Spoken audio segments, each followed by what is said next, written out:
Hola, buenas tardes. Mi nombre es Susana Musa. Soy venezolana. Soy geólogo egresada de la Universidad de Oriente. Me gradué en Venezuela, me gradué en el año 2003. Mis estudios de pregrado básicamente se basaron en geología en general, con materias relacionadas a petróleo, a minerales, a rocas duras. Fue un programa completo de geología. Sin embargo, mi carrera básicamente la he desarrollado en la industria petrolera. Empecé a trabajar en PDVSA en el año 2003, inmediatamente me gradué. Para hacer una introducción, bueno, quiero agradecer a Viviana esta invitación. Espero que estas experiencias que voy a compartir con ustedes puedan servir de alguna manera para este programa de desarrollo y me siento bastante complacida por esta invitación. Voy a hacer una pequeña introducción. Como ya mencioné, mi carrera se desarrolló en PDVSA durante 13 años. Empecé a trabajar en el año 2003 y me retiré en el año 2016. PDVSA tiene dos principales divisiones que son producción y exploración. Esta también está otra parte de refinación y ya comercialización, pero eso ya es otra historia. Yo formo parte de geociencias como geólogo y estoy, digamos, en la primera parte de la cadena de la industria petrolera. Me inicié trabajando en producción como geólogo de desarrollo de yacimientos. Fue mi primer trabajo y lo desempeñé durante un año nada más. Fue en la faja petrolífera del Orinoco, en donde se encuentran las reservas de petróleo más grandes del mundo y son de crudo extra pesado. Empecé trabajando en una filial de PDVSA, en aquel momento se llamaba Vitor, que significa Bitúmenes Orinoco. Prácticamente se extraía el crudo extra pesado de aproximadamente 8 grados API y se convertía en orimulsión, que era el nombre comercial de una emulsión que se hacía con crudo y agua, con este tipo de crudo y agua, y era como un sustituto, un combustible sustituto del carbón, y nuestro principal comprador en aquel momento era Canadá, pues muchas empresas canadienses adaptaron su sistema para la orimulsión. Poco tiempo después, esta filial se desintegró y pasó a formar parte de una gerencia general de PDVSA y se dejó de exportar la orimulsión. La orimulsión fue creada en unos laboratorios de PDVSA en INTEBEP, que era el centro de tecnología de PDVSA. Bueno, para hacer esto un poco más corto, yo me desempeñaba como geólogo de desarrollo de yacimientos.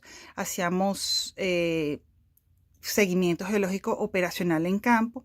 Los reservorios ubicados en la faja petrolífera del Orinoco están en el sur del estado Monagas y se encuentran a unas profundidades aproximadas entre 2.000 y 3.500 pies en esa área. Yo trabajaba específicamente en el bloque de Cerro Negro, donde estaba también la operadora OCN. Entonces eran perforaciones donde tenías que tener una sinergia con los equipos de perforación y los equipos direccionales que nos proveían las compañías de servicio como Halliburton, Schlumberger, Baker o Weatherford.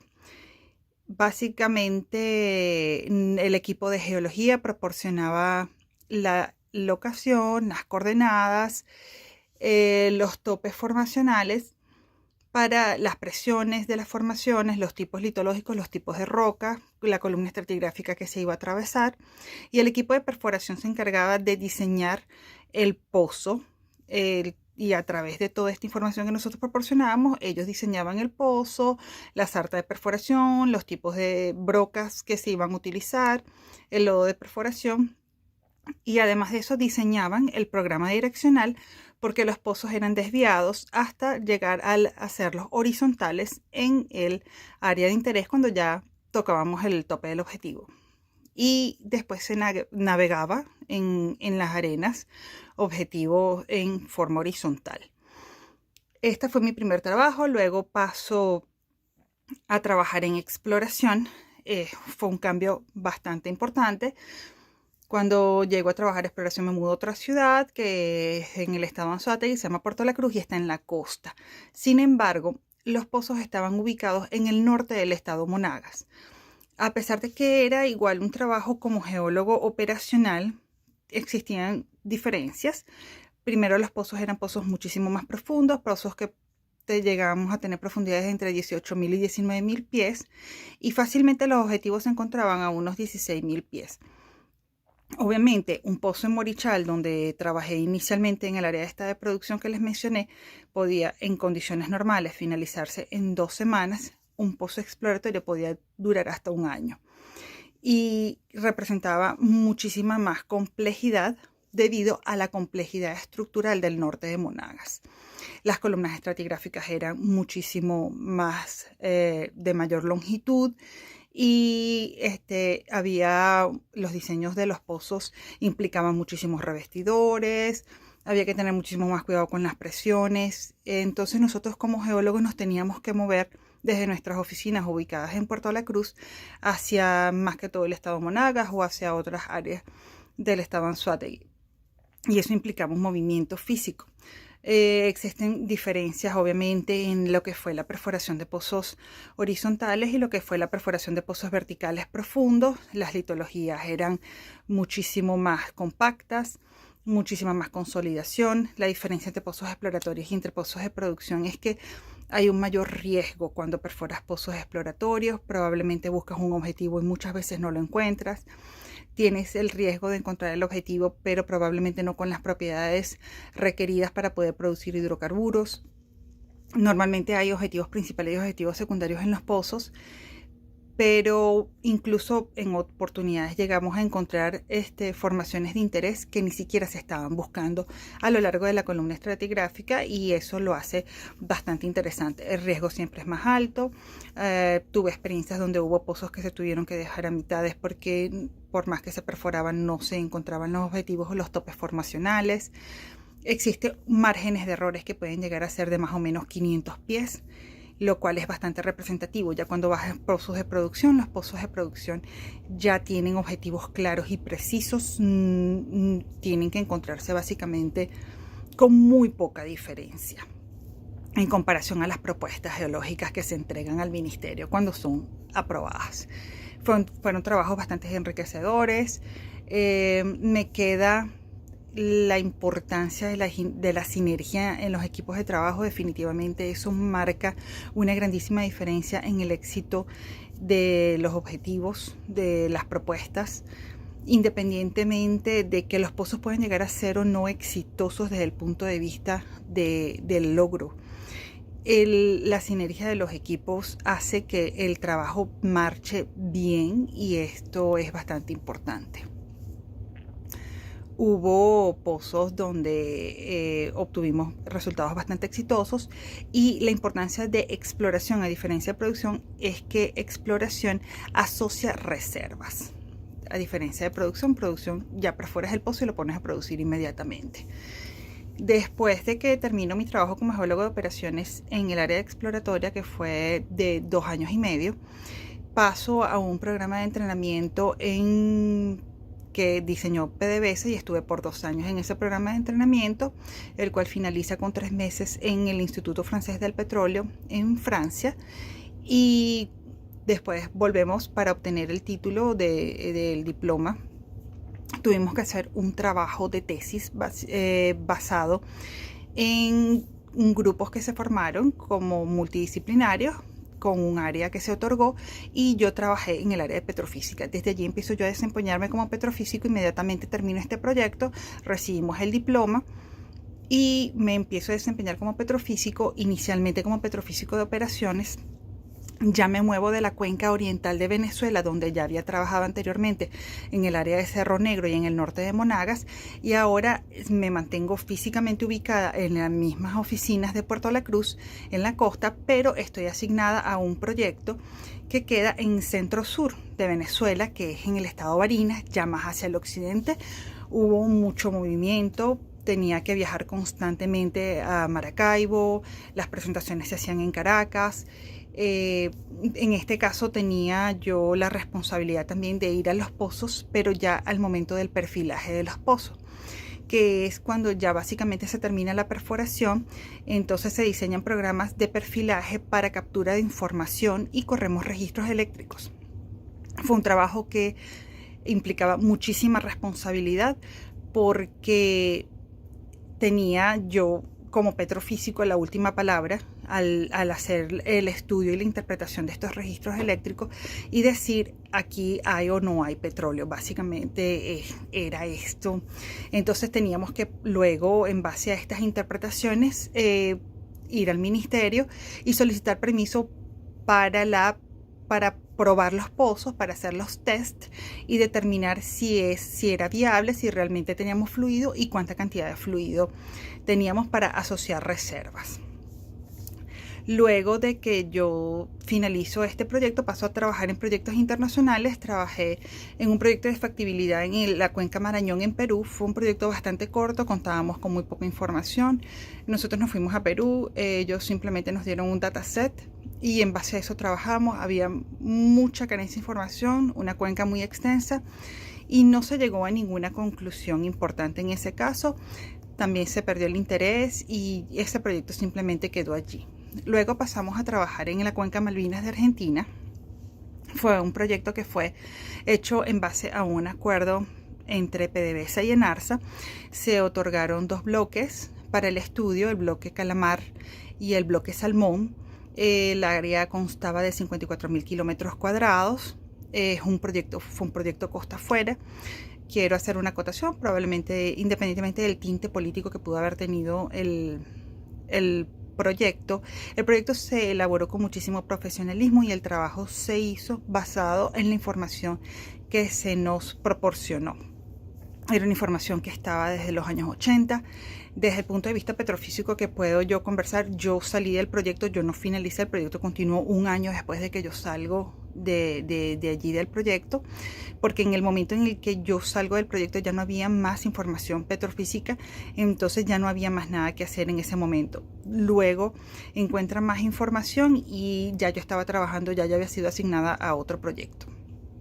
Entonces pienso que, bueno, en un área aproximada de 54.000 kilómetros cuadrados, yo dispuse de 23 pozos que estaban perforados, pero solamente contaba con información de 18 pozos. No fue muy conclusivo, no había muchísima prospectividad. Solamente 5 de esos pozos tenían saturaciones de agua menores a 60%. Era un área muy extensa y se buscaban trampas estructurales. Era un área bastante exploratoria y bastante subexplorada además. El proyecto básicamente tenía el objetivo del proyecto era determinar la factibilidad de correr una sísmica 3D, pero eso implicaba una inversión bastante importante de dinero. Al final yo salgo del proyecto, el proyecto continúa. Tengo entendido que no se hizo, el proyecto se finalizó, se entregaron todas las conclusiones, todo el trabajo, todas las interpretaciones, pero también hubo cambio de gobierno en Argentina. Además de eso, creo que era una inversión muy grande la que se tenía que hacer para correr esta sísmica 3D, además de que era una sísmica costa afuera, eso implicaba barcos, había que hacerlo en una determinada época del año por los movimientos del agua que generaban ruido para el momento de la captura de la información. Fue un proyecto bastante interesante, me abrió puertas desde mi punto de vista porque además los yacimientos que evalué tenían mineralógicamente estaban compuestos de una forma distinta, entonces empecé a aplicar modelos diferentes a los que usualmente estaba aplicando en Venezuela y eso obviamente aportó algo a mis conocimientos de petrofísica y lo cual agradezco muchísimo. Después de que terminó el proyecto de las Cuencas Malvinas, pasó a un proyecto regional y en medio de que empiezo yo a trabajar en este proyecto regional me asignan a un curso de inglés en Calgary, en la Universidad de Mount Royal, y estuve 3 meses haciendo un curso de inglés que tenía propósitos académicos, así se llamaba. Yo apliqué para un examen y quedé rankeada en un nivel intermedio alto y allí participé en este curso de inglés. Estuvo por 3 meses, fue una experiencia bastante excelente. Fue mi primer contacto con una universidad canadiense. Nosotros estábamos en la parte de estudios internacionales y son cursos de inglés que hacen los estudiantes que quieren aplicar para estudios en las universidades canadienses. Entonces ellos empiezan a prepararse, sobre todo en la parte de escritura y lectura, que es lo que más se afianza en este tipo de cursos. Y si estudias en la misma universidad donde haces el curso de inglés, alcanzas todos los niveles hasta el avanzado, tienes la oportunidad de automáticamente ya ser escogido desde el punto de vista del lenguaje para poder quedarte estudiando en la universidad. Para terminar esta parte de mi carrera laboral, luego finalizo ya con un proyecto regional en el área también del estado, entre el estado Anzoátegui y el estado Monagas, en un área bastante extensa. Como dije, es un proyecto regional. En este caso no estábamos buscando proponer pozos para perforar, sino áreas exploratorias. Era un proyecto en una escala muchísimo más grande. Y es un proyecto que tiene, digamos, direcciones distintas. Puedo decir que desde mi punto de vista profesional empecé trabajando desde la última parte de la cadena de geociencias, que era la parte de producción. Luego pasé a ser parte de geólogo de operaciones de pozos exploratorios. Luego participé como petrofísico en proyectos de exploratorios de pozos de delineación. Y después paso a hacer un proyecto regional, que el proyecto regional, digamos, es la primera parte de la cadena porque es la que te determina el área exploratoria, y luego paulatinamente se va bajando la escala hasta que llegas a la propuesta del pozo. Fueron experiencias enriquecedoras. Viviana me menciona esto de que si es un mundo de hombres. Creo que en el área petrolera las mujeres ya han tenido desde hace ya ciertos años una incursión bastante importante. Y eso yo lo podía ver. Tuve la oportunidad de compartir con chicas que formaban parte incluso de los equipos de perforación y de las compañías de servicio de captura de información, de perfilaje, de corridas de registros, de cementación. Obviamente sí es un mundo cuando estás exactamente en campo, donde ves muchísimo más hombres. En oportunidades habían reuniones en el taladro donde era yo sola y de repente estaban alrededor de 20 hombres. Nunca me sentí vejada, nunca me sentí reducida, nunca me sentí maltratada desde ningún punto de vista por haber sido mujer, todo lo contrario. Creo que también la actitud en la que nosotros nos enfrentamos hasta estas situaciones hacen que te ganes el respeto. Y obviamente a medida que uno va avanzando en la carrera profesional, vamos aprendiendo muchísimas cosas y eso es bastante importante. Quizás cuando vemos nuestros inicios o cómo manejábamos ciertas situaciones al comienzo y cómo las terminamos manejando al final, creo que podemos ver cuánto hemos avanzado. Pero en algún momento puedo decir que el tren gerencial de PDVSA en exploración estuvo dirigido por mujeres. En alguna oportunidad obviamente hubo cambios gerenciales constantemente, pero muchas mujeres, llegó un momento en que la empresa estuvo dirigida por mujeres en las gerencias más importantes. No creo que esto implique que las mujeres no puedan participar en el ambiente petrolero. Creo que ya que esto de que las mujeres no tienen una participación activa quedó atrás, y te lo puedo decir con conocimiento de causa, y me siento muy satisfecha de todas estas experiencias que pude tener. Lamentablemente tuve que irme de Venezuela y por el deterioro de la empresa, el deterioro del país, y entonces me vine a Canadá a estudiar en la Universidad de Alberta. Ahora les voy a comentar un poco más acerca de mi experiencia como estudiante en la Universidad de Alberta. Gracias.